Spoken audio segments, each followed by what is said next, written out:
সোজা কথাটা সোজা ভাবে বলতে হবে। আজকে সুমন দে, এবিপি আনন্দ সুমন দে আর এই আর বাংলার ময়ূর রঞ্জন, এদের মধ্যে তফাৎ ঘুচে গেছে।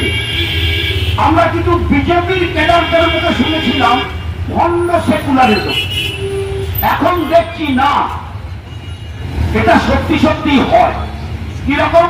আমরা এবিপি আনন্দ সুমন দেকে দেখলাম, এতদিন পর্যন্ত তার একটা মুখোশ ছিল, আমরা বুঝতে পারি।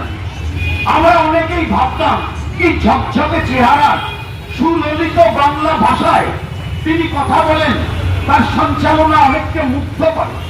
কিন্তু দিন 4-5 আগে তিনি যখন বললেন বাংলাদেশ প্রসঙ্গকে বলতে গিয়ে আমি একজন গর্বিত হিন্দু, জাস্ট ঘৃণা ছাড়া কিছু হয়নি, আমরা বুঝলাম যে এবিপি আনন্দ আসলে একটি ভণ্ড সেকুলার কর্পোরেট সাম্রাজ্যবাদী একটি টিভি চ্যানেল। আর এর উল্টো দিকে বিজেপি স্পন্সর যে টিভি চ্যানেল কটা রয়েছে, ওই TV9 বাংলা, ওই রিপাবলিক বাংলা, তাদের এত গাত্রদাহ কিসে? ওই মানুষ তো নিয়ে কিছু বলছে না, উল্টো কথা তো বলছে না কোথাও, যা উল্টো খবর। দায়িত্ব নিয়ে বলছি যে বাংলাদেশে যে ঘটনা ঘটছে সেই ঘটনার বিপরীত ছবিও আছে। সেই বিপরীত ছবি কিন্তু সুমন দে বা ওই ময়ূর ঘোষ তুলছেন না।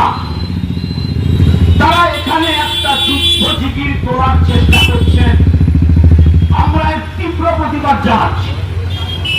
নন চমস্কি বলেছিলেন এখনো পর্যন্ত পৃথিবীতে যে গুটিগত বিদ্বজ্জন যারা খোলা মনে কথা বলেন, 96 বছর বয়স, তার বিখ্যাত প্রবন্ধে তিনি বলেছেন যে আসলে মিডিয়াই ওপিনিয়ন তৈরি করে, মানুষের ওপিনিয়ন তৈরি করে। একদম সত্যি কথা। আমরা আজকে দেখছি আপনাকে ভুলিয়ে দিচ্ছে। তারা কি ভুলিয়ে দিচ্ছে?